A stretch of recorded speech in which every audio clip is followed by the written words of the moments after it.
and Marion County. We are a independent nonprofit agency, so we are not a city departmental agency, but we work very closely with our city partners in offering soft support for business who want to land here, in helping to navigate the city process, in offering incentives for high growth, high impact jobs and industries, all really with the center of having inclusive growth for the residents of Indianapolis.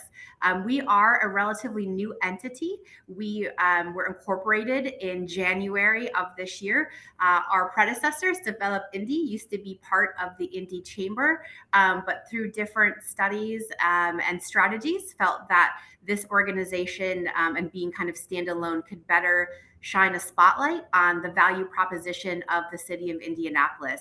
So each day, my team and I look for new industries and jobs to attract here to Indianapolis, and ones that help benefit our communities, as well as helping businesses expand that are already here and making sure we retain those high impact industries. So these big topics that we're talking about today definitely have an impact here, even on the city and local level. So looking forward to discussing that a little bit more. Thank you. Mm-hmm. Good. And please proceed in introducing Dr. Frieden. Wonderful. Well, thank you so much. Here today we have Dr. Frieden from Columbia University, who is a foremost expert in this topic here today. And I'm not one for super lengthy introductions. I'd rather make sure we get time with Dr. Frieden's brain. So with that, I will turn it over to him for some opening comments and however he'd like to set the scene today. So thank you so much, Dr. Frieden, for making time after such a busy day. No problem. It's my pleasure. I'm sorry if I'm a little hoarse. As I was saying before, I've been teaching since 9 o'clock this morning. It's one of those nine to 10 days. So I may be a little hoarse, but I'm very pleased to be able to talk to you. What I thought I would do is give you something of an overview on where we are and where we have been in America's position in international trade. And then just for a few minutes, and then turn it over to Andrea for any questions that she may have, after which I think we're going to open it up to those of you who are listening in, if you have any questions. So, as you probably know, since World War II, since the late 1940s, the world has become more or less continually more economically integrated on trade, on finance, on investment.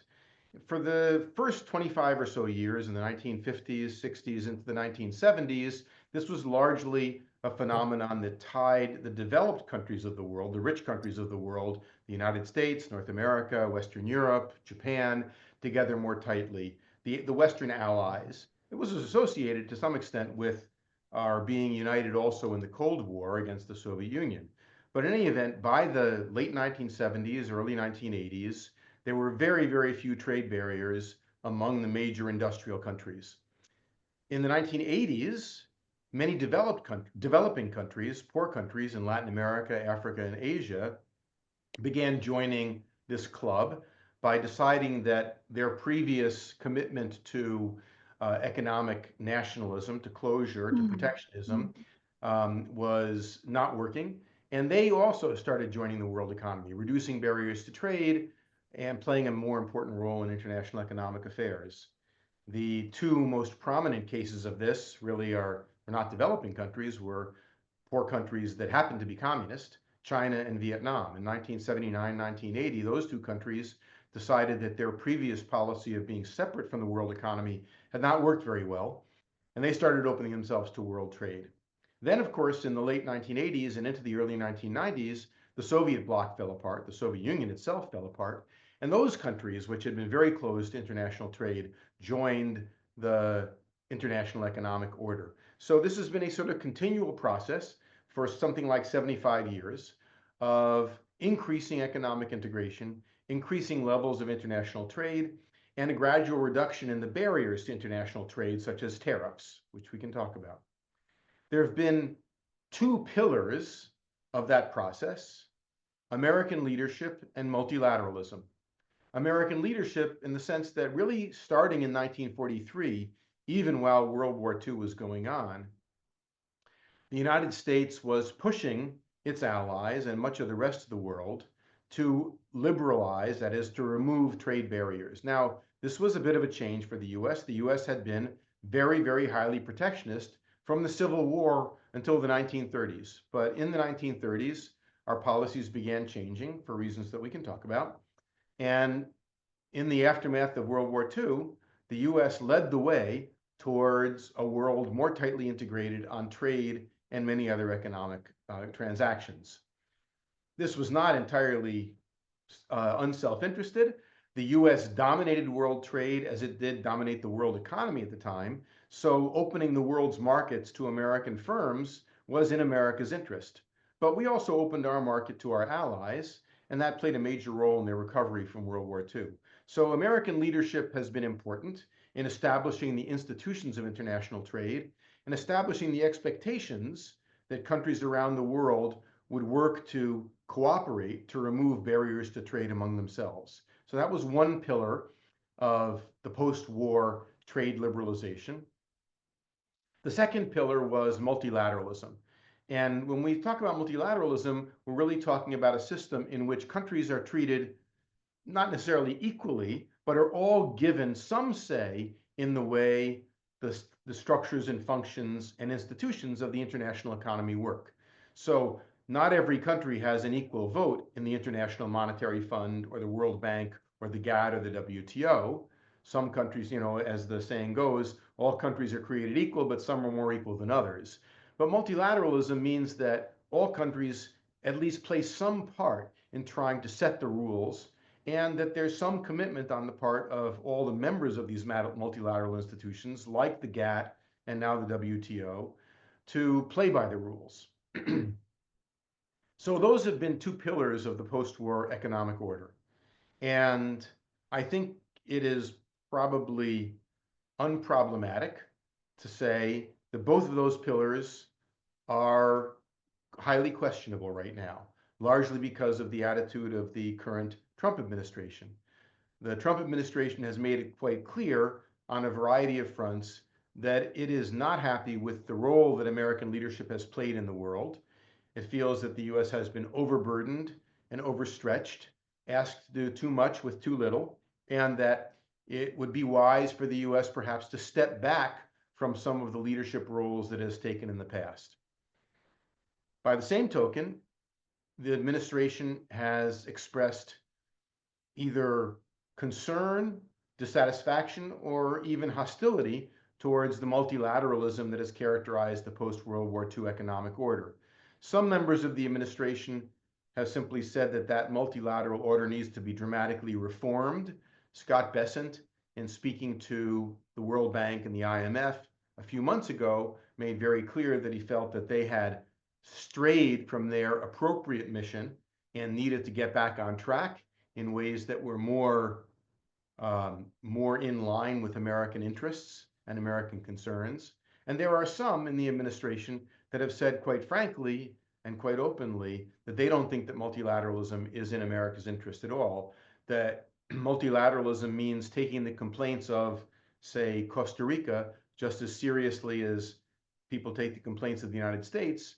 Why should we obey rules applying to Costa Rica when we can get a better deal one-on-one as the 800-pound gorilla in the room with Costa Rica? So multilateralism also under threat and questioned in significant ways by the current administration.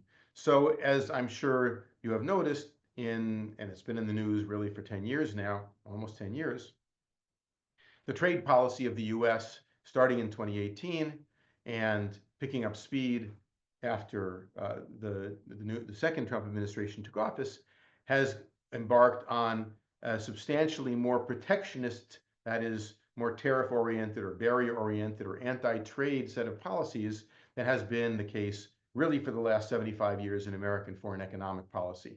And I suppose what we're here to talk about is what that means, what the implications are, and why it's happening. So I'll stop there and open it up to the questions that I think Andrea has. Yeah. No, um, thank you so much for giving us that historical and policy foundation. So I don't want to start us out, going down too much of a wonky path, but I do want to make sure that everyone here understands kind of the vocabulary and some of the things we'll be talking about. So trade deficits, I think that's been, kind of one of the terms or words that people are talking about, from the administration and in that kind of threat like language. So if you could maybe break down what exactly a trade deficit is, how it could be seen as a threat, and help us just understand that a little better. Right. Well, a trade deficit simply is the relationship, you could think of it as a bookkeeping relationship between how much we export and how much we import. We run a trade deficit if we export less than we import. In other words, if we pay the world more for the goods that we buy from them than they pay us for the goods that they buy from us. I somewhat hesitate to use a household as an example, but you can imagine a household. It has a revenue, it has an income stream. That its income stream is based on what it sells. It sells its labor. If it's a farm household, it can sell its crops. Those are the household's exports.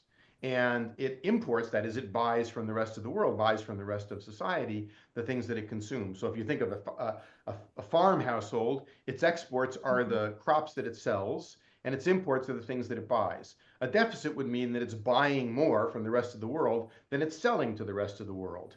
Now, I'll make 2 points, again, not to be too wonky, but the trade deficit is only part of what we do with the rest of the world. We also, for example, have a services balance with the rest of the world. For example, all the students who come to America to study bring money with them. So in a sense, we export education to the rest of the world. Just like foreigners pay for our goods, they also pay for our education when foreign students come and pay. When tourists come to America, they are paying to be in the United States. That's like us selling part of the United States to them. So there are other things that enter into the balance of payments, but trade itself is trade in goods. And we have run a very substantial trade deficit, really, since, with some exceptions, since the late 1960s. That's when we started running a trade deficit.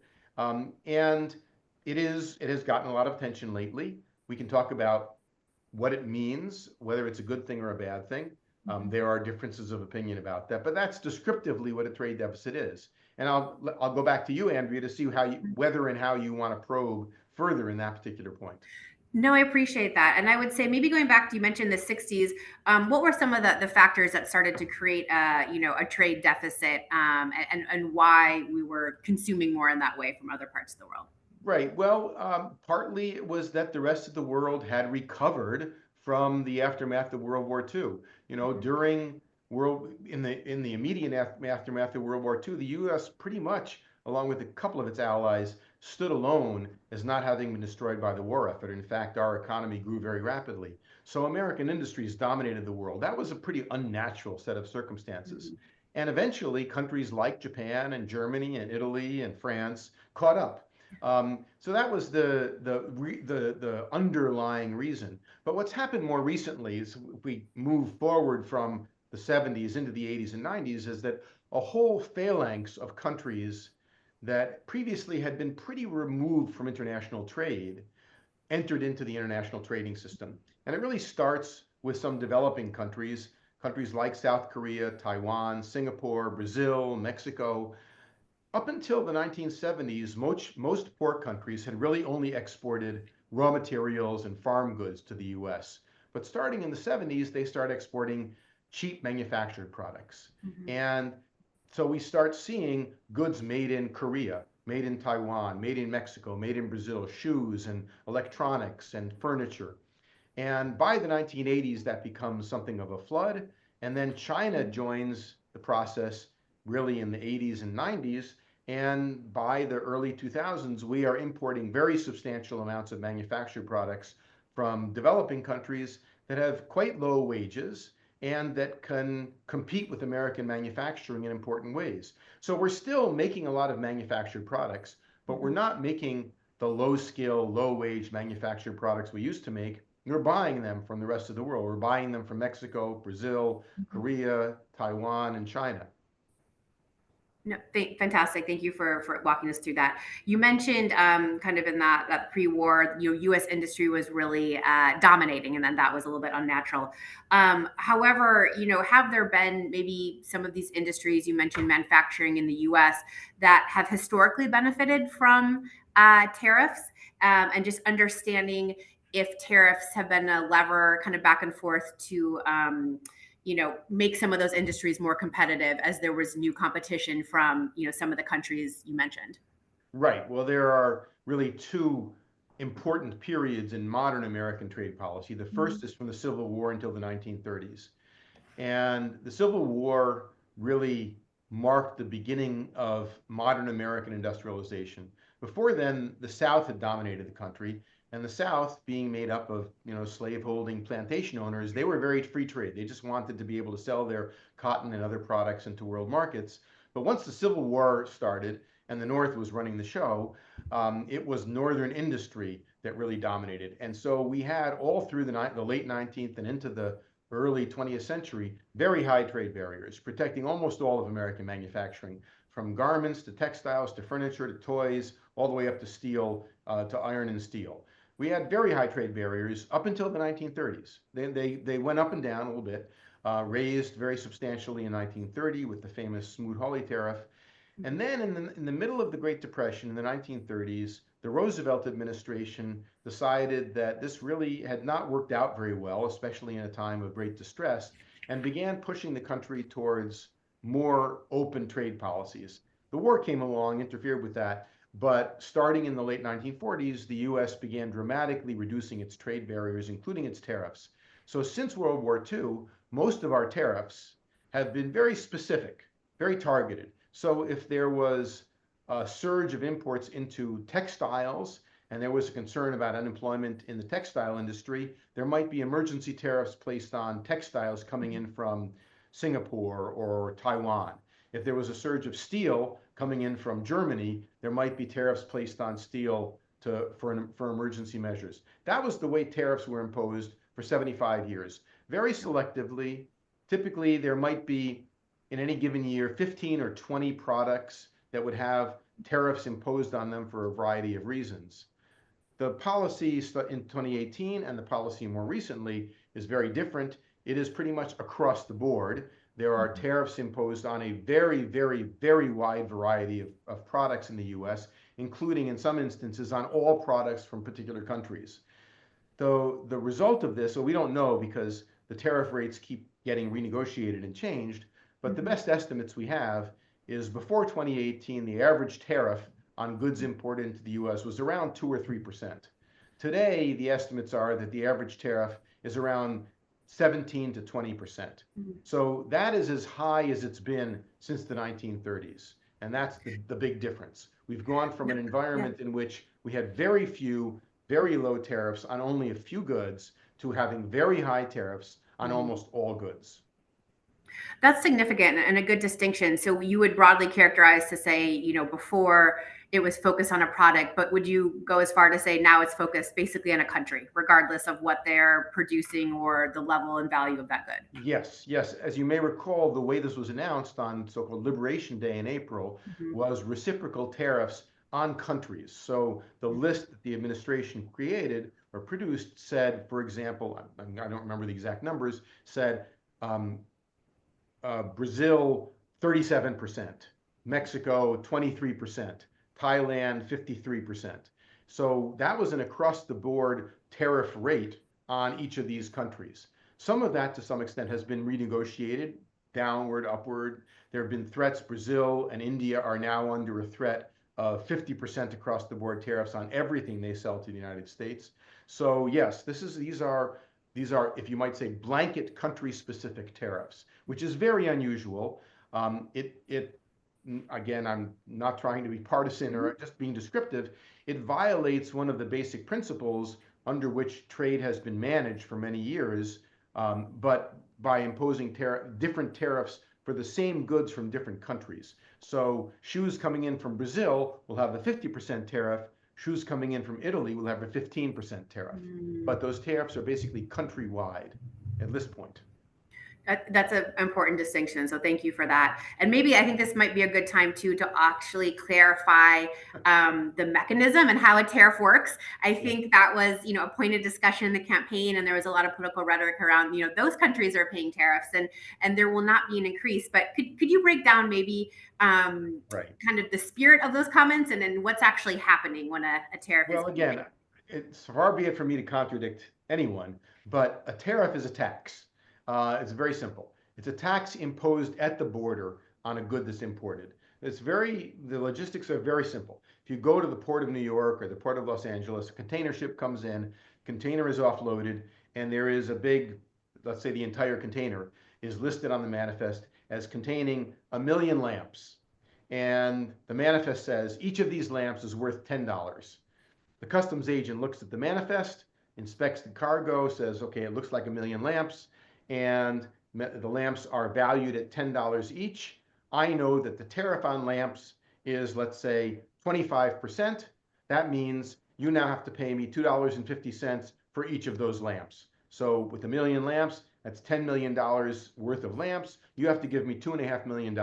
And the you in question is the importer, the American company that has bought those lamps from a foreigner. So the importer is now paying, they've paid the company that they're buying from $10 million for the lamps. Now they pay the customs agent $2.5 million to release the lamps from the Customs Bureau and bring them into the country. So that's how a tariff works. It is a tax on imports, and it is paid by the American importer.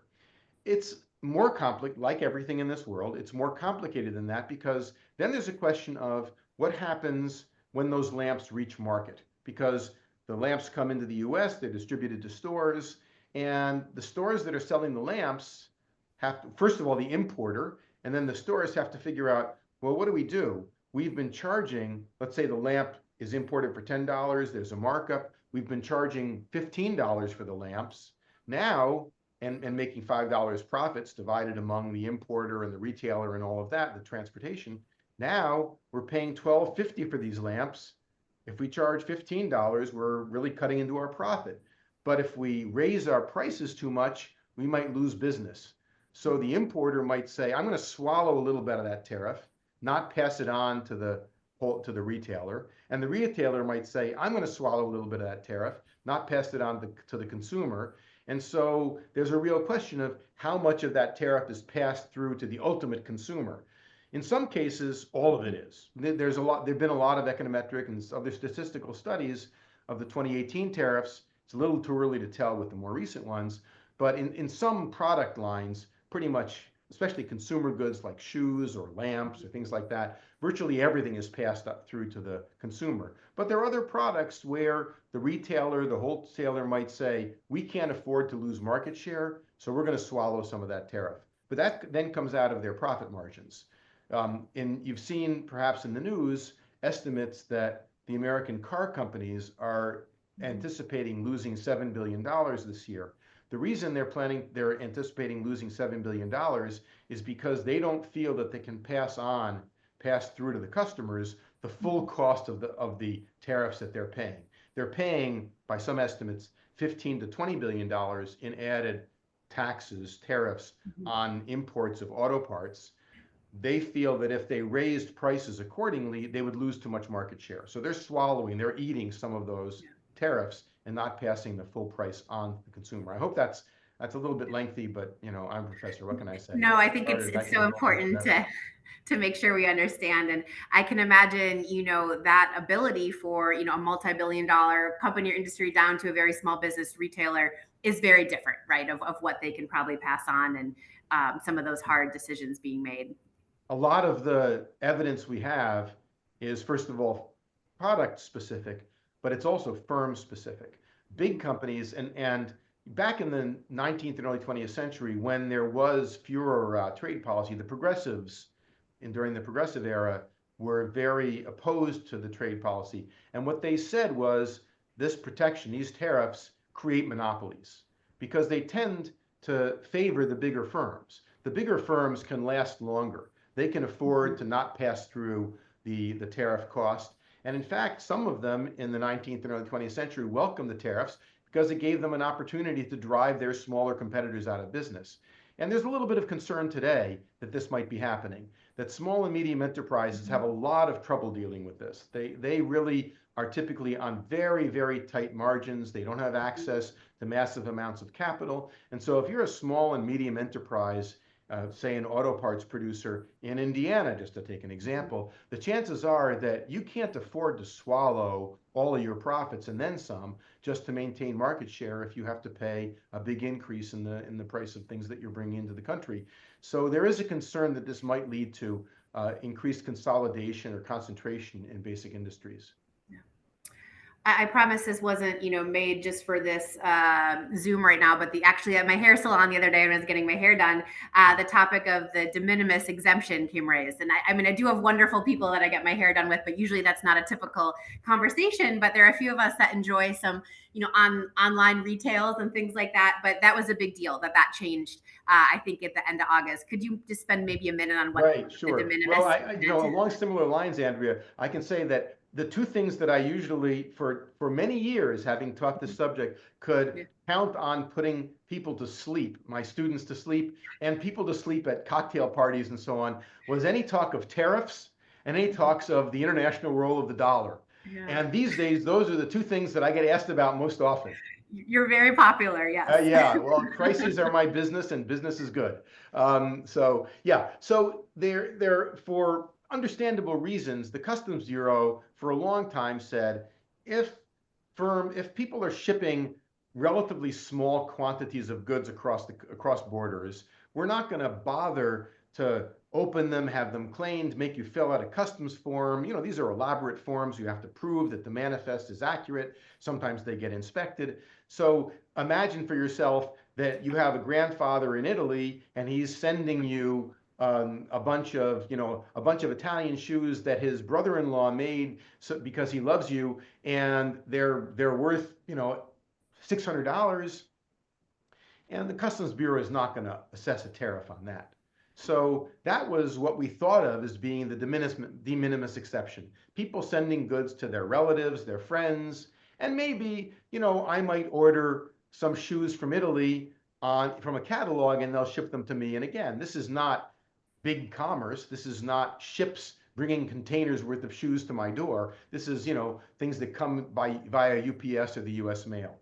That starts changing in the 1990s, early 2000s, as air transportation gets cheaper and cheaper and cheaper, and countries like Vietnam, Thailand, Malaysia, Taiwan, Hong Kong, and China begin exporting a lot of consumer products directly to the consumer. So when you go on Amazon, sometimes you'll see, or you will find eventually, that when you order a bottle of shampoo, it might be, that's probably a bad example, when you order 10 rolls of duct tape, they'll actually have been shipped directly from China or from Thailand. They're being made outside the country and they're shipped directly by the manufacturer.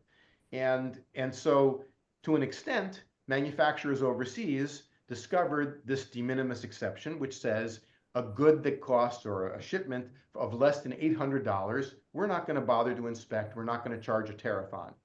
And so if you were Shein or, some vendor with Amazon or, Temu or any of these other firms, you could ship any product worth less than $800 and not have to worry about paying a tariff on it. That didn't matter much when tariffs were 2 or 3%, because the Customs Bureau isn't giving up much money. A $500 import is bring them a few dollars. But now with tariffs from China, sometimes 30%, maybe going up to 130%, sometimes 50%, that's a lot of money.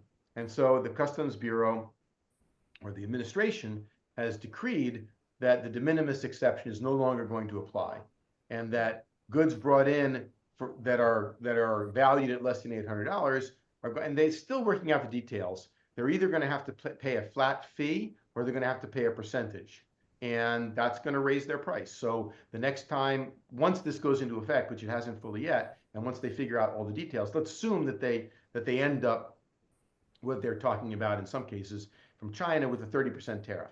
So the next time you get something from Temu or Shein worth $500, it's going to cost $500 plus $150 in a tariff.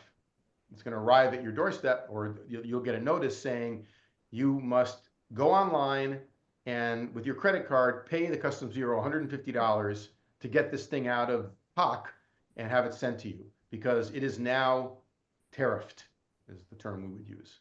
Does that make sense? No, it definitely does. And I think, you're seeing on social media, a lot of people do with the short video recording saying, what's happening? I can't believe this. Or, so I think understanding some of these changes, has been a surprise to kind of the everyday consumer, and understanding where their goods came from. So thank you for explaining that.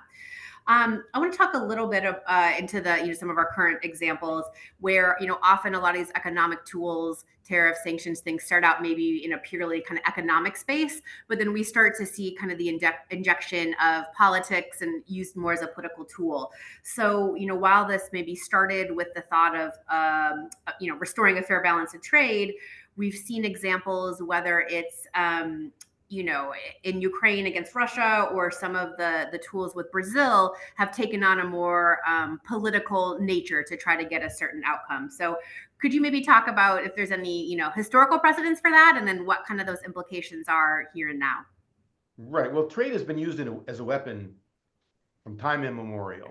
During the Cold War, there was this organization called COCOM, which was an alliance of all the Western allies, the NATO allies, to try to restrict the Soviet Union's access to goods that were seen as militarily or technologically useful. And there were very strict controls on trade with the Soviet Union during the Cold War. More recently, they've been used, sanctions, that is restrictions on trade, has been used with Iran, with Russia, with Belarus, with some of its allies. So that's a general sort of geopolitical, the term we now use is geoeconomics, that is using economic tools for geopolitical purposes. It's important to recognize that those tools have costs. If we impose export controls on Americans, that is, we say American firms can't sell to Russia, some American companies are giving up business. So it's not costless to impose those. But generally speaking, you have to assume that the government has calculated that the geopolitical benefits of what we can get from sanctions on Russia outweigh the economic costs of foregoing trade with Russia. What's happened more recently is a little different. So if you look at what the administration has said about its current round of trade policies, you find a series of potentially complementary, but to some extent maybe mutually contradictory policy goals. Some members of the administration focus on tariffs, trade barriers, as a way of reindustrializing the country and restoring balance in trade. That is, bringing manufacturing back, whether it's for job creation or for national security reasons. Some people focus on using tariffs as a bargaining chip. That is, let's use tariffs to open markets. So if maybe we can impose tariffs on, let's say, a country like Thailand to get them to open their markets to American goods more because we think they're keeping out American goods for economic purposes. And then there are those who say, let's use tariffs as a way of getting countries to make concessions to us which are political. And the two most prominent cases of this are Brazil and India. For a variety of reasons, which we can go into, the Trump administration is angry at Brazil and angry at India.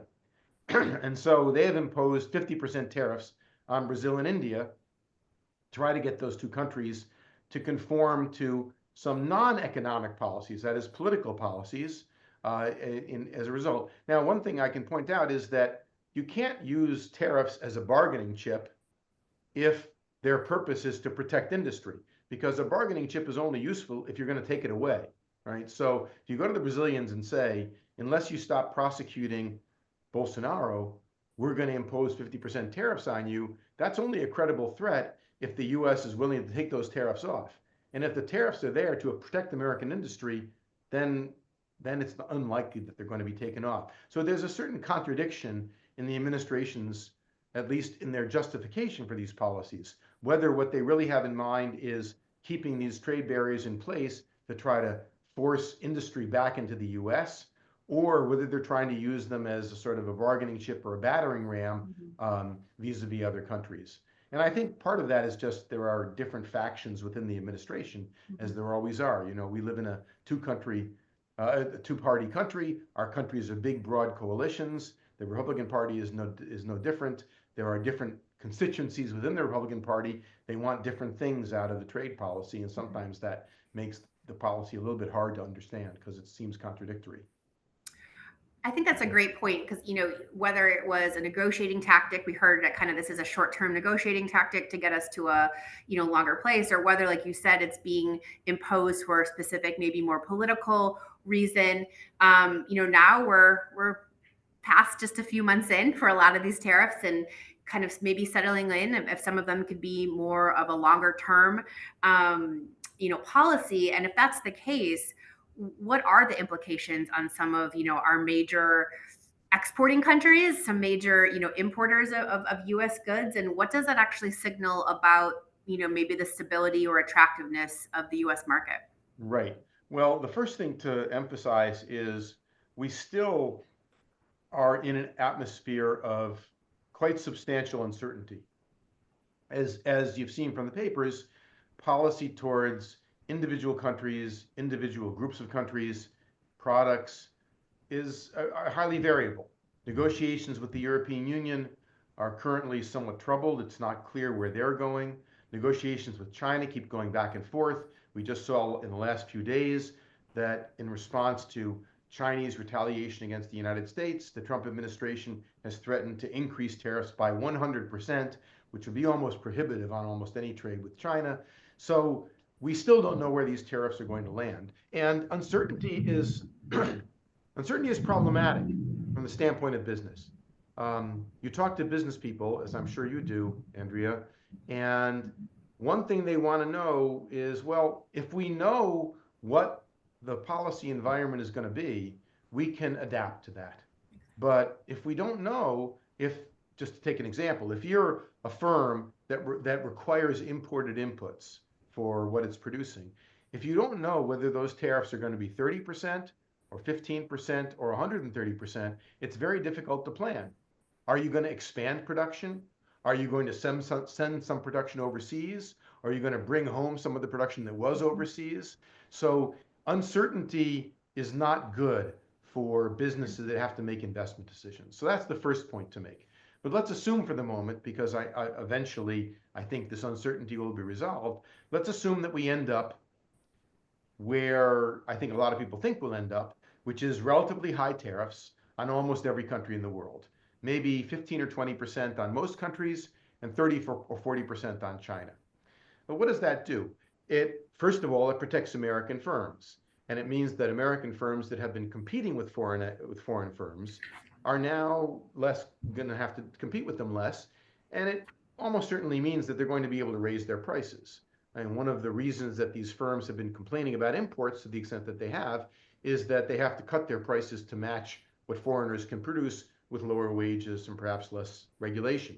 So it does allow firms to raise their prices. We can expect in these protected lines to see price increases. That doesn't necessarily mean broad-based inflation, but it means increased prices in the areas that are tariffed. That's what I meant talking before about passing through the tariffs to consumers. We're starting to see that already. We have evidence from the 2018 experience that it happens almost across the board. Eventually, sometimes it takes a year, 2 years, 3 years, but there will be price increases in the goods that are protected. But there's another factor, which is if you are a foreign company that had previously been selling into the U.S., and now you've got a tariff that maybe makes you uncompetitive, or if you're an American company that had production facilities overseas and have been selling back to the U.S., now you have an incentive to jump that tariff barrier.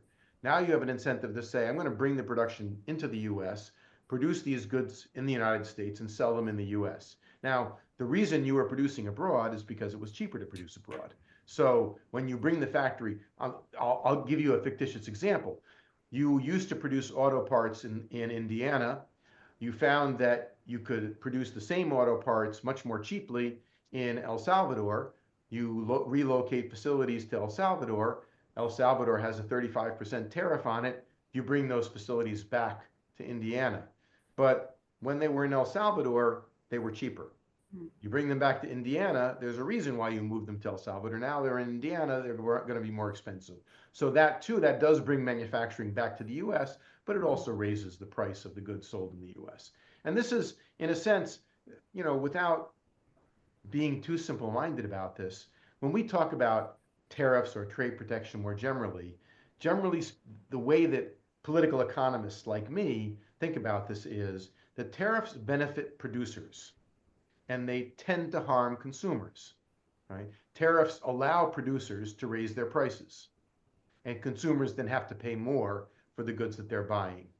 Now, consumers are not only people like you and me. Consumers can be consuming industries. I keep talking about auto parts because auto parts are a really, really important part of our industrial plant. And the consumers of auto parts are the auto industry. So when there's tariffs on auto parts, that protects and aids the producers of auto parts, but it harms the consumers of auto parts, which are the auto companies.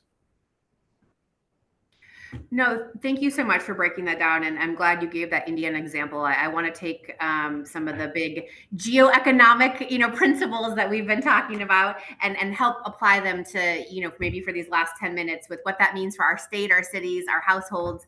But before I jump into that, I just want to make sure everyone saw Ray's note. If you have a question in about 10 minutes, we'll get to some open Q&A. Please drop it in the chat or send it to Ray. But a great time to be thinking about what else you'd like to pick Dr. Frieden's brain on. So Dr. Frieden, this is clearly a federal tool, right? This is a federal authority to levy tariffs. But are there any state or even city policies that can either help insulate or react to, or even proactively, help some of their businesses or industries on kind of a state to state level? Well, you're right. Trade policy is a federal prerogative, and states can't do anything about trade policy. That was decided very early on with the Commerce Clause of the Constitution. It was one of the reasons we have a Constitution, because before the Constitution, the states were levying tariffs on one another. So that's not a good thing. We don't want to bring that back. The main thing that states, local governments perhaps can do is to try to cushion whatever blows there may be of trade policy. Now, I want to be complete in discussing this. Trade policy is going to help some industries and some firms. It's going to allow some firms that had been under a lot of competition from abroad a little bit of breathing space. Firms that had felt that they could no longer survive facing competition from Mexico or Brazil or China or Taiwan may now find that with a 30% or whatever it is tariff, they're competitive. And so it will lessen competitive pressures on some firms and will help.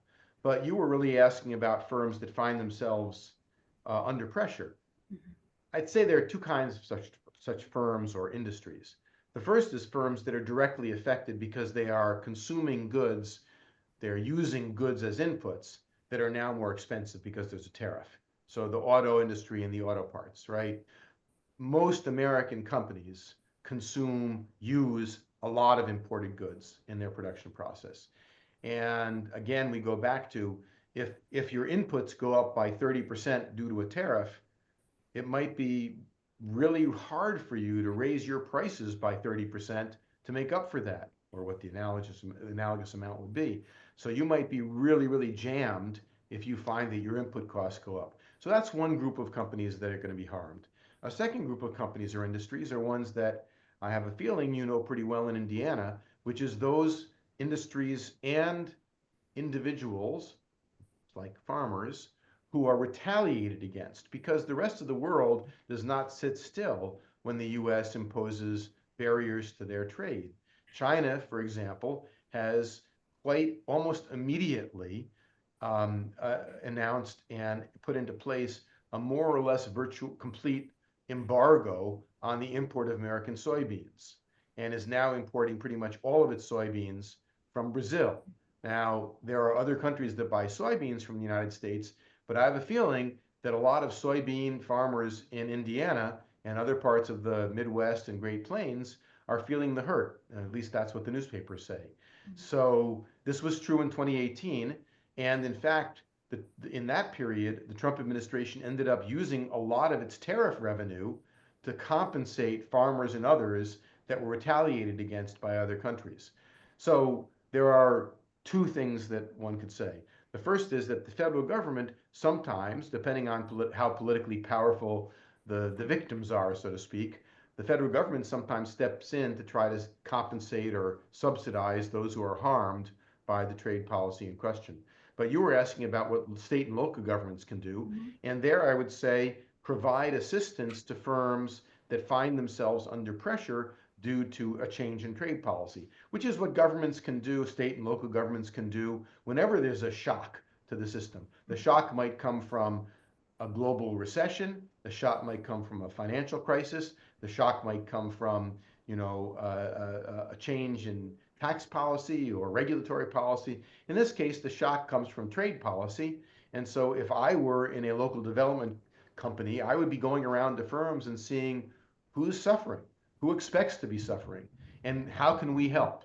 Can we help you figure out how to find new suppliers? Can we figure out how to find you new customers?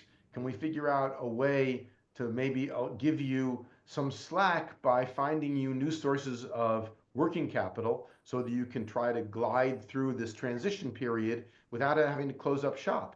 The last thing we'd like to see in Indianapolis, for example, putting myself in your place, the last thing I would like to see were I you is a whole bunch of small and medium shops in Indianapolis close up and put a bunch of Indianapolitans, I don't know, people from Indianapolis, putting them out of work. And so how do you do that? You say, well, what assistance can we provide?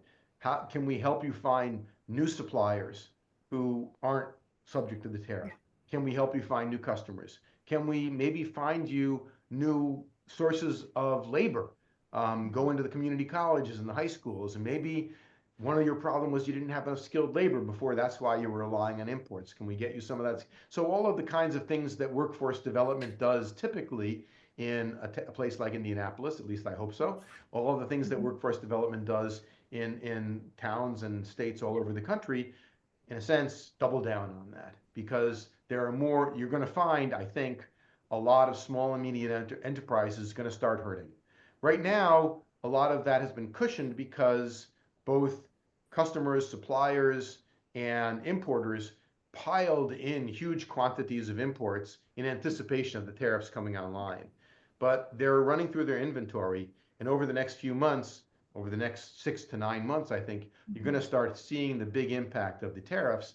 And there, I would be very surprised if there weren't a lot of small and medium enterprises in a place like Indianapolis that start saying, we're going to have to lay off workers unless we find some way of working our way around this.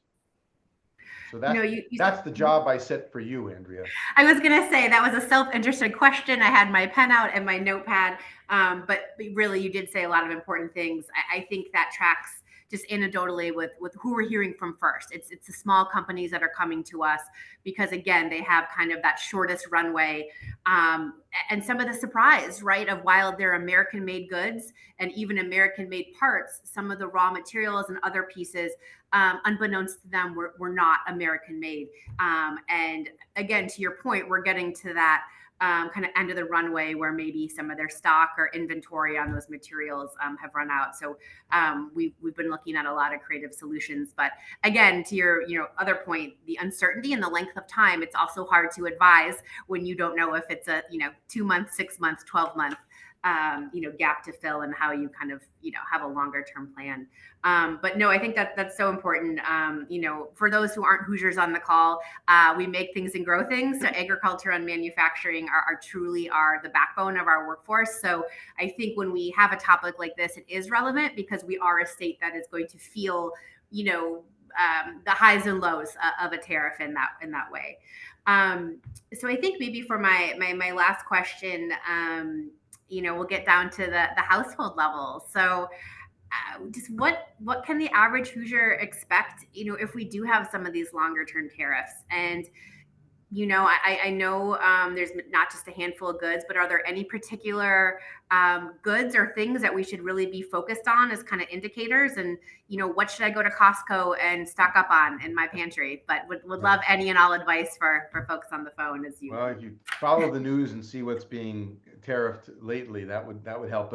But a lot of the tariffs are going to fall primarily on what we call intermediate products. That is, as you were saying, things that are assembled in the U.S. out of imported goods. And so it's very hard to know what that's going to look like. There's one pretty clear indicator that we have, which is it's almost certainly the case that China is going to face higher tariffs than the rest of the world. It's already facing 30%. It's probably going to stay around there. It might go higher. Right now, there's talk about it rising to 130%. Who knows what's going to happen with that? But it's almost certainly the case that goods coming from China are going to be more expensive.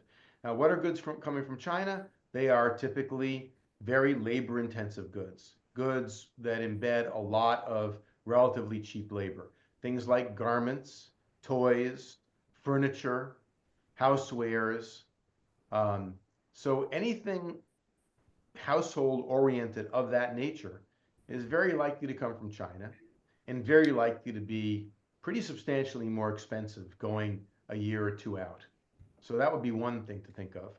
Mm-hmm. More broadly, I think that, again, following what's going on in the news, any good that is embedding a substantial amount of manufactured product and services as well is going to be more expensive. So, we talk about services. The most important, Americans don't actually consume a lot of traded goods, maybe 10 or 12% of what we consume. Mostly what we consume are things that are produced where they're consumed, things like housing. Housing is the biggest expenditure for pretty much every household. But housing requires a bunch of traded goods. And among the traded goods that are particularly important and that are finding pretty high tariffs on them are things like softwood lumber, right, and appliances and furniture. So we saw this last time in 2018 where things like washing machines and dryers had quite high tariffs on them. And that was then impounded into the cost of new housing construction. So it's going to work its way through the system based on how much of a component of the costs in question are brought in from abroad or are affected from things brought in from abroad. I can't be more specific than that because we really don't know where the tariffs are landing, but that's what I would say. No, I think it's helpful for folks to keep an eye out, whether it's their household or just maybe the impact on, the workforce. Like you said, if people are building less or it's more expensive to build, then, that affects some of those labor. As for, I guess, Andrea, I would say one more thing. As for Mm-hmm. effects, watch the retaliation. The Europeans, the Chinese in particular, have been very quick to retaliate. The Europeans, for a variety of reasons, have held off with a lot of retaliation. Yeah. They're hoping to be able to cut better deals. But if and when retaliation comes, other countries are clever about it. Yeah. And not to put too fine a point on it, they tend to retaliate against Republican states, right? So soybeans are primarily grown in Republican states. And so the Chinese were quick to say, okay, we have an easy target here. The Europeans, back in the day, the lore was that every time there was a trade war or trade conflict between the U.S. and the European Union, the Europeans would impose barriers to trade on, Tennessee whiskey and Kentucky bourbon and orange juice from Florida and Harley Davidson motorcycles from Kentucky. So, the foreign countries are clever in trying to figure out how they're going to retaliate. And so watch for that. I mean, as I say, soybeans have been the big one so far, but the Chinese have a lot of tools in their arsenal. They control very large portions of essential raw materials that the American high-tech sector, for example, depends upon. And they've got a bit of a stranglehold over the United States and the rest of the world, which is why their control over what are called rare earths provoked such an outcry and the threat of 100% increase in tariffs from the Trump administration. No, that's really helpful, and we'll definitely all stay tuned for that. I do wanted to say thank you for this portion so far. I've really enjoyed our discussion and conversation, but want to make sure that others also have access to your expertise as well. So I'm going to turn it over to Ray to go through some of our questions from the audience. But thank you again, Dr. Frieden, for your time. Very grateful. My pleasure. All right. Well, thank you, Andrea and Jeff. Really appreciate your input here. This has been a very informative session so far. We have several questions from folks in the audience. So we'll start with Nate Lamar. Nate, you want to unmute yourself? Good to see you, Nate. Nate, You too, Dr. Montano. there we go. Dr. Frieden, this question is not necessarily for you. Partially it could be, but some of the people in this audience would be able to answer this question as well. Aluminum and steel are major inputs for many Indiana manufacturers.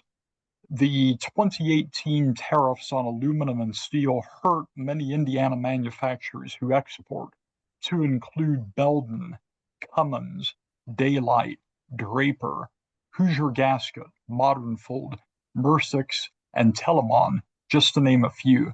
Each of these companies either disbanded or downsized their export departments as a result of these tariffs. What efforts are being made by the Indiana Economic Development Corporation and the Indiana Chamber of Commerce to directly help Indiana exporters, especially those hurt by tariffs? And again, this question is for more than just you, Dr. Frieden. I think it's not for me at all. I mean, I can talk about it in general principles, but I'd love to hear what Andrea has to say. Well, thank you, Nate, for your very informed question. And yeah, I think you brought up a great example. I mean, back at the steel tariffs, we make a majority of the country's steel, so they were thrilled. But with the auto parts, those manufacturers, they were not. So we are a state that can't even say we had one position on Section 232, and I know that was a challenging, nuanced conversation with a lot of our congressional delegation. I cannot speak on behalf of the state of Indiana anymore, but in my new role on behalf of Indiana Economic Development, I would say there's just been a lot of two things. One, for small businesses, listening and trying to provide more immediate advice on, again, that supply chain resiliency. So that's been the majority of our work. There are still some grants available through SBA that can help find new markets or be ready for different markets. And it's small, but still something that can do that. And I think with some of our larger companies, a lot of it has just been understanding, to Jeff's point, where their head is at as far as if they are going to make more decisions on their workforce. I think the uncertainty, again, has not led to clarity. So I would say we're more in listening mode and kind of convening mode. And also, as a city, I think we're proactively looking at, well, what could this mean for construction trends, for housing trends? Like, what's important right now to lock in what we have in the pipeline for those types of projects, not knowing if we may have the same level of growth. So I would say on the city level, we're trying to look at some of those areas of weakness and hope that our colleagues at the state may be doing the same. All right. Well, thank you, Andrea. Nate, I hope that helps you a little bit. Thank you. Claire Collins, you got a question? Yes, thank you, Dr. Frieden, for explaining the food chain of where imports go to the consumer, and who takes a cut and who has to swallow the tariff, or partially. I was thinking it's the merchant for the tariff, if they have to pay for part of it in order to not pass it on to the consumer, they would get to claim that as a business expense. Of course, for the consumer, it's more of a sales tax, but it's a business expense. So how much of that is going to be deducted and not gone into the U.S. Treasury, since the purpose of the tariffs is to bring money into the Treasury so you can give tax breaks to people who don't need it. But then you've got, the taxes, figuring the taxes. So if they get to claim it as a business expense, how much are we losing? And who's keeping track of all this? What goes in, what goes out. It's more confusing than ever. Right. Well, just to be clear, if you're thinking from the standpoint of anywhere along that food chain, as you put it, think of the ultimate merchant. It's not a business expense in the sense that I think you mean it. What it comes across as is the cost of inputs. So I'm paying $8, well, let's go back to the lamp example. I'm paying $12 for this lamp, or I used to be paying $12 to the wholesaler for this lamp and then selling it for 15. And now I'm paying $14 for the lamp because of the tariff. And I have to decide, am I gonna still try to sell the lamp for $15? Right? So what it looks like above the line is just the cost of the supplies that you're selling. And it's the margin that gets squeezed. The margin between what you pay for the goods to the wholesaler and what you charge to your customer. And so the profit margin does get squeezed. And you're right in pointing to the fact that to the extent that the profit margin is squeezed, the revenue, the government's revenue on corporate taxes is going to go down. All right. So there, this is, the economy is a multifaceted and incredibly complicated machine. Figuring out all of the ins and outs of this is something that keeps a lot of us, economists and others, busy for a long time. We're still figuring out what happened in 2018 through 2021. But I think it is fair to say that a substantial portion of the tariff revenue is going to be used to compensate firms and industries that are affected negatively by the tariffs. And another substantial portion is going to have to compensate for lost corporate income as firms swallow some portion of those tariffs and therefore pay lower corporate taxes. Right? When we say that the auto industry is looking at $7 billion in losses, that's $7 billion that would not have been subject to corporate taxes. So there's that consideration as well. I think the thing to keep in mind is that in the simplest possible sense, what a tariff does is raise the price of the good that is brought into the country to everybody who is then in chain to purchase it, whether it's the importer, the wholesaler, the retailer, or the ultimate consumer. How that gets divvied up is really depends on the firm, depends on the product. Sometimes the customer pays the entire amount. Sometimes the importer might pay most of it, but someone in America is going to pay that. All right. Well, thank you. Claire, that's you raised an interesting complication there. That's thank you for doing that. Our next question comes from Joy Penrose. Joy? Hi, Dr. Frieden. Thank you so much for your time this evening. So my question is, how do cultural and language differences influence tariff negotiations between the U.S. and other countries? And also, if you could share your thoughts on the tariffs' impact on the redesign of the global supply chain. Right. Well, I think, look, international economic relations, like international politics more generally, are largely about expectations of how countries are going to behave. People talk a lot about the rule-based international economic order, and there are rules. The WTO has rules, the IMF has rules, but there's no global government, so there's no one out there to enforce the rules. When we talk about international economic interactions at the government-to-government level, really what we're talking about is how do governments expect each other to behave? And for 75 years, there have been a set of expectations. The expectations among developed countries early on was we're going to work within the GATT and then eventually the WTO.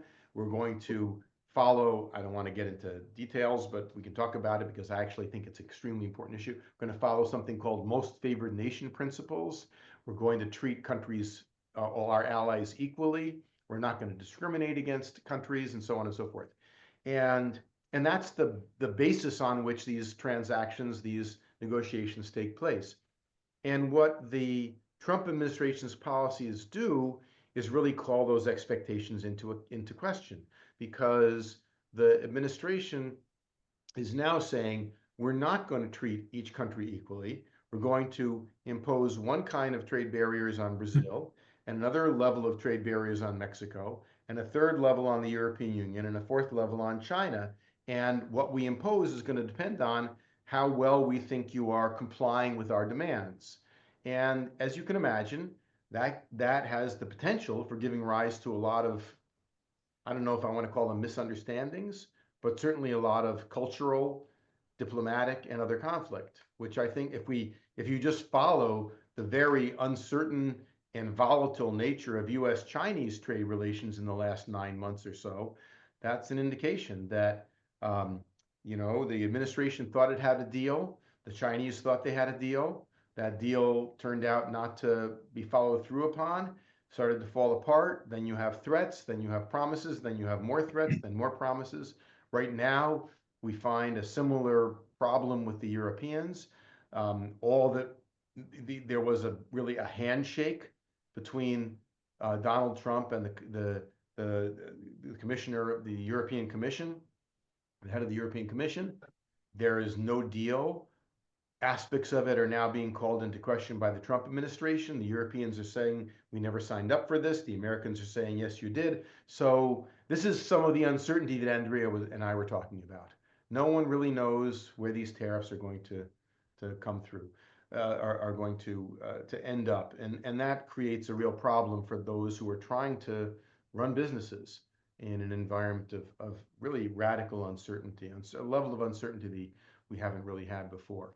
And I'm trying to remember what the second part of your question was. It was this. Yeah. Your thoughts on the impact on the Right. redesign of the global Right. strike. Got it. Yeah. Well, one thing to keep in mind is, although it is certainly the case that it appears the current American administration is, in some sense, turning its back on multilateralism and the existing structure of the international trading system, that doesn't mean that the rest of the world has suddenly become protectionist. In a sense, what it means is that most of the rest of the world is trying to protect themselves from us. The Europeans, China, Latin Americans, people in sub-Saharan Africa, most of the rest of the world has seemed pretty happy with the way the international trading system has worked. Now, everybody has their complaints.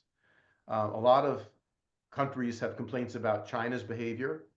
A lot of them are the same as the American complaints, but nobody except the U.S. has embarked on an attempt to sort of bring down the entire house of cards, so to speak. And in a sense, we have a precedent for this. You may remember that during the Biden administration, the administration negotiated an international trade treaty with partners around the Pacific called the Trans-Pacific Partnership that would have brought about a dozen countries together in an attempt really to isolate China.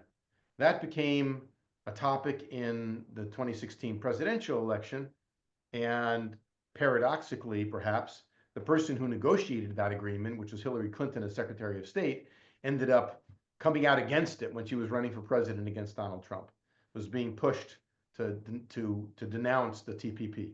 So the U.S. pulled out of TPP, but it didn't die. The countries that had been part of it said, well, we still think this is a good idea. So they kept it going in something called the Comprehensive and Progressive Trans-Pacific Partnership, and it's going great guns. In fact, a lot of countries have now said they want to join. The Europeans have said they want to join, even though they don't really have a Pacific coastline. They claim they do because of French Polynesia, but they want to be part of this club, which has worked out lower trade barriers among themselves. And even the Chinese are indicating that they might want to join. So what started off being an American attempt, an American-led attempt to isolate China, has turned into a multilateral institution or a regional institution that might end up isolating the United States. And it's not clear where all this is going to go. There is a scenario out there that says the Europeans, the Japanese, the Chinese will decide to continue moving forward the way that they have been moving forward. Again, I don't want to invoke that very technical, wonky term, most favored nation, but 75 to 80% of world trade is still carried out on the old basis that it was before the Trump administration's policies came on board. And so it's entirely conceivable that the rest of the world will say, that's fine with us, and we're going to stick with it. And then you end up with the U.S., perhaps in a sphere of influence that includes Canada, Mexico, the Caribbean basin, northern part of Latin America, maybe some of our allies in Asia, Korea, Taiwan, a few others. And the U.S. has a sort of sphere of influence with its own rules, and the rest of the world moves on as it has been doing. That's an entirely plausible scenario. There are other scenarios out there, all of them, I think, more or less equally plausible. A lot of it depends on how the rest of the world responds. So your question, I think, is extremely apt. Supply chains are being rebuilt even as we speak.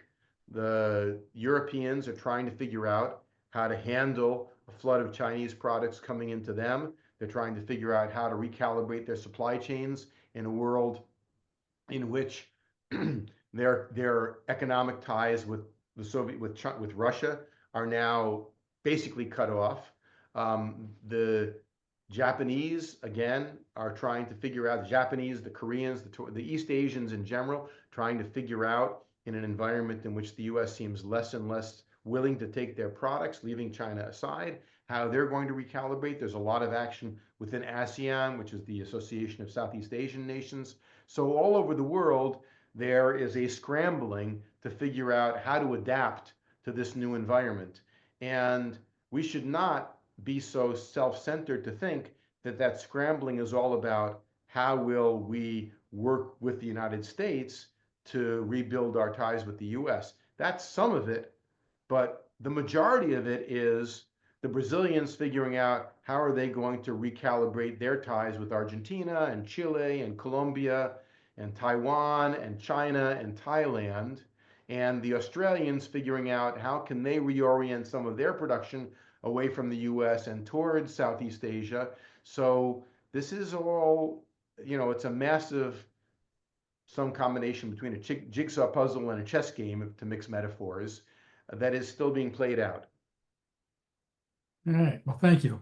That I think raises more questions than answers there, but Well, I'm a professor. What can I say? I have yeah, lots there of you questions, but no answers. go. All right. Austin McKinley, I think you have a question. Yeah, thank you. So I think you kind of answered maybe part of this in that last answer there, but what strategies do you foresee, maybe besides the one you just mentioned, but might can employ to mitigate the tariff-related costs and preserve competitiveness in the United States market? And what a specific example that comes to mind would be Toyota manufacturing in Gibson County, so Southwest Indiana. Right, right.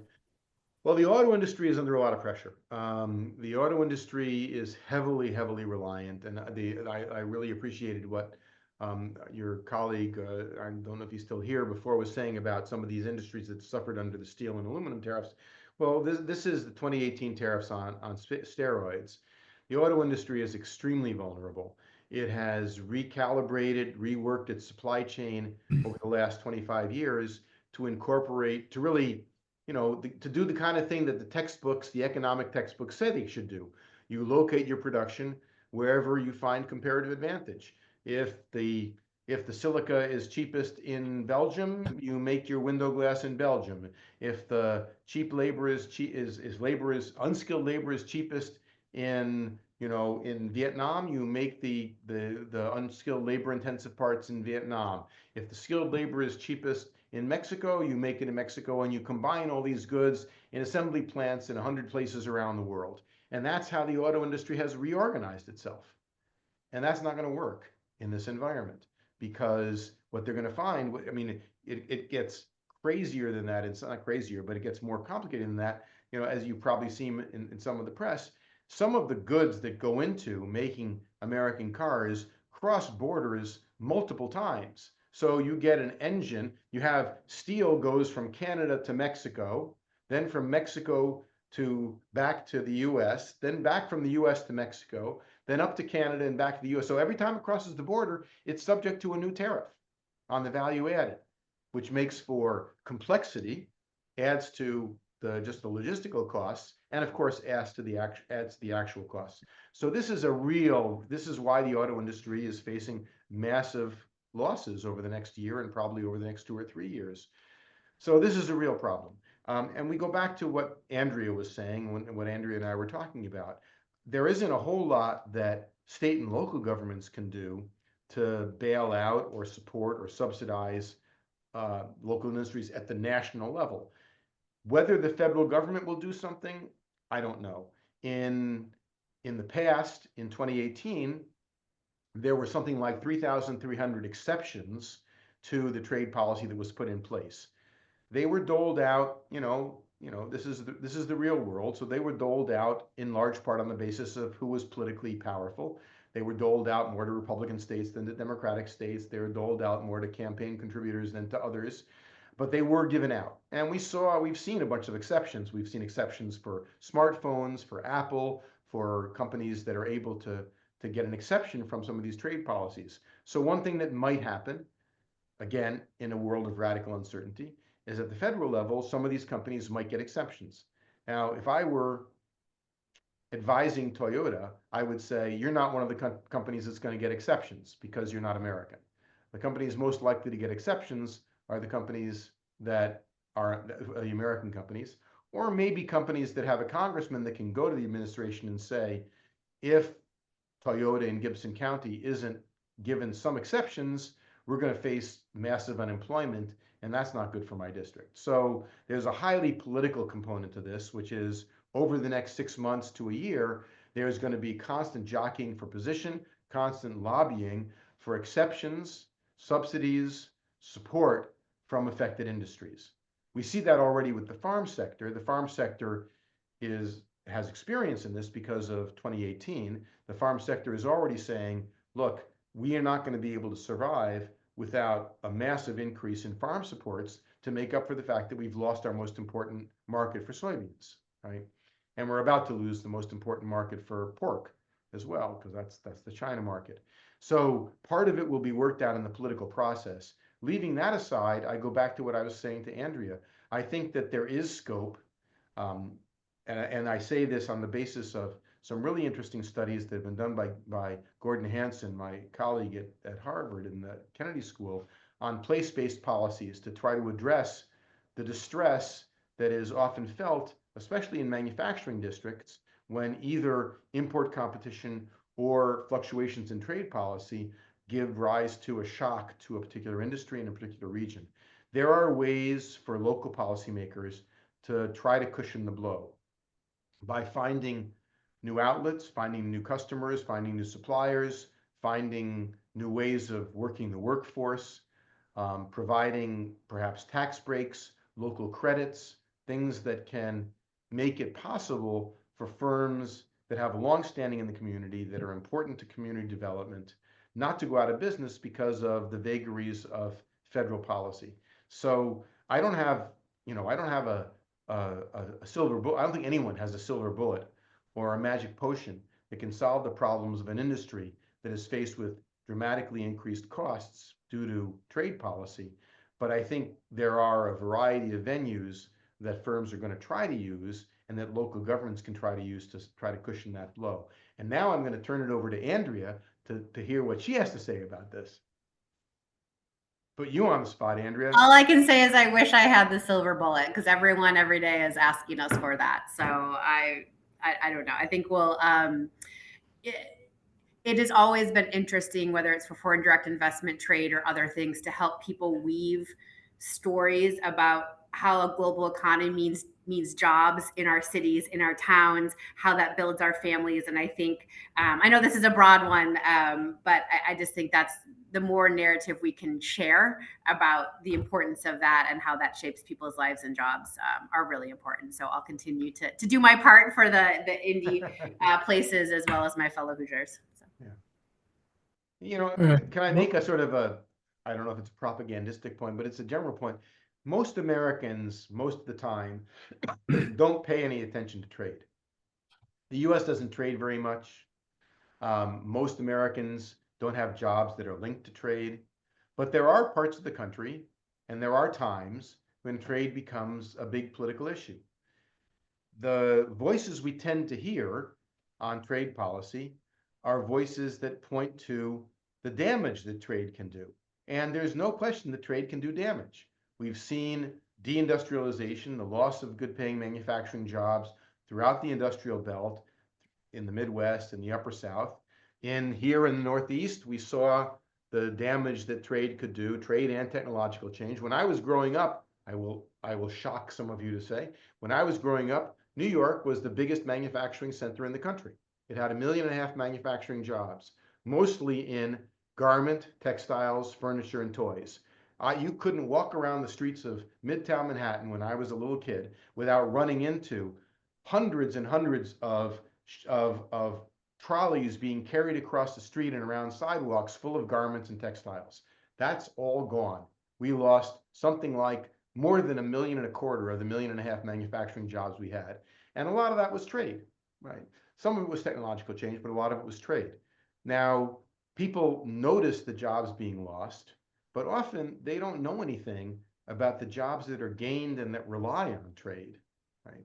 And the jobs that could be relied upon, did we trade more? Indiana happens to be, I don't know if it's ground zero, but it's a good example of a state that relies pretty heavily on trade, both because of its agriculture and because of its manufacturing.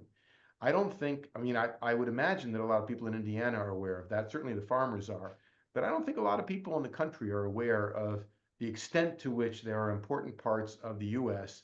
that are heavily reliant on international trade and are going to face some real challenges because of the dramatic change in American trade policy. So the more that that word can get out, I think the more we might have a more balanced discussion of what American trade policy could be.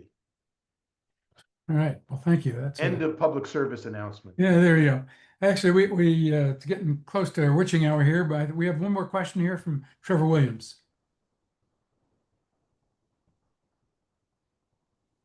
Professor, thank you so much. I've enjoyed this entire conversation. As a younger person, I'm always kind of thinking about, the future of America. And so I think about, American hubris and how people, my generation kind of have never seen an America that's really ever struggled. We've had, our recessions and things like that, but we've never seen an America where we've really not been number one. And so I asked, do you worry that with these current policies of people not being able to trust America's word, that we could lose our standing in the global economy? I do. I worry about it a lot. And again, it's not my place to take a partisan political view, sorry. But I'll give you an example. The U.S. has benefited tremendously from having the dollar as the world's currency. The dollar is used in something like 90% of the foreign currency transactions around the world. If you're trying to exchange Brazilian currency for Peruvian currency, what you do is first you trade Brazilian currency for dollars, and then dollars for Peruvian currency. Sorry. And the world's governments and the world's central banks and many of the world's investors use dollars as their reserves. And that's been true since the 1940s. What's happened in the last 6 or 8 months is that more and more people around the world are starting to lose confidence in the dollar. The economics textbooks would tell you that when a country imposes tariffs, its currency should go up in value. And the reason is we're imposing tariffs on other countries, we're imposing a cost on them, so their currencies are going to go down in value. We impose tariffs on the rest of the world, and the dollar dropped between 10 and 15%. And it has stayed down. And the reason is that the uncertainty about American policy and to some extent the loss of confidence in the reliability of American trade, exchange rate, macroeconomic policy has led people to lose confidence in the dollar. We see that in the huge uptick in gold. It used to be that when there was uncertainty in the world, people bought dollars. Now there's uncertainty in American policy and people are selling dollars and buying gold. And there's an old saying, as I'm sure everyone has heard, it takes 50 years to make a reputation and 15 minutes to destroy it. And I'm worried that the administration's policies are eating up a lot of the reputation that it has taken the U.S. 75 years to build. A reputation for having reliable monetary and financial policies, a reputation for fiscal probity, a reputation for reliability in trade relations, a reputation for commitment to multilateralism, for not discriminating against countries, for not politicizing our economic relations. All of those things, I think, are in question. Now, I say this, I'll try to be fair-minded. There are members that the Trump administration would undoubtedly say, we have done all those things and the rest of the world has taken advantage of us. And they're undoubtedly right. Europeans clearly free rode on the US by underinvesting in military preparedness, and we saw that with the Russian invasion of Ukraine. But I think there are perhaps ways of dealing with concern about the rest of the world not paying its fair share that don't involve eating up or destroying, really, a reputation for world leadership, for being number one, as you put it, Trevor, that was gained with great difficulty over 2 world wars, a Cold War, and with a lot of effort by many American administrations. And it worries me on behalf of us and our children, because I think it will affect America's standing in the world for the foreseeable future, and therefore affect the way the world economy is organized for the foreseeable future, and not necessarily in a good way. So I hate to end on a negative note, Right. but I think Well, that summarizes some of the problems that we face. all right. Well, thank you very much. And thank you for the question, Trevor. I see it's just about 8:30 here. I want to put in a plug for our next program in November. We're going, and you'll receive an announcement about this shortly. We're going to do a program on migration, immigration, and its effect on the global economy. I might ask Jeff if tariffs and all this discussion we had tonight are related to immigration at all. And I'm sure there are connections that we probably will talk about next week. I don't know if you have a quick comment on that. Well, my main comment is I know who your speaker is. It's Margaret Peters, Maggie Peters from UCLA. I know Maggie very well. She's brilliant and funny and very well informed. And her work is precisely about the relationship between immigration, international investment, and international trade. And she will give you a roaring good time and a lot of useful information on how to think about the interaction of international trade, international investment, and international migration. So that's my plug. All right. Thank you very much. I appreciate that. With that, I'm going to turn it over to Janice to bid us farewell for the evening. Thank you again, Andrea Richter-Garry and Jeff Frieden, for this very enlightening and frank discussion. Thank you. Do want to let you know that we have an informal opportunity coming up at Murphy's and Flynn's neighborhood get-together place. You'll be getting notices about that. And that's when we can talk about these topics in an informal setting and also enjoy and having a nice dinner. That event is being put together by Claire Collins. Thank you, Claire. And you will be getting a notice on the Migration, Immigration, Politics, and Economics event. We look forward to your joining us there.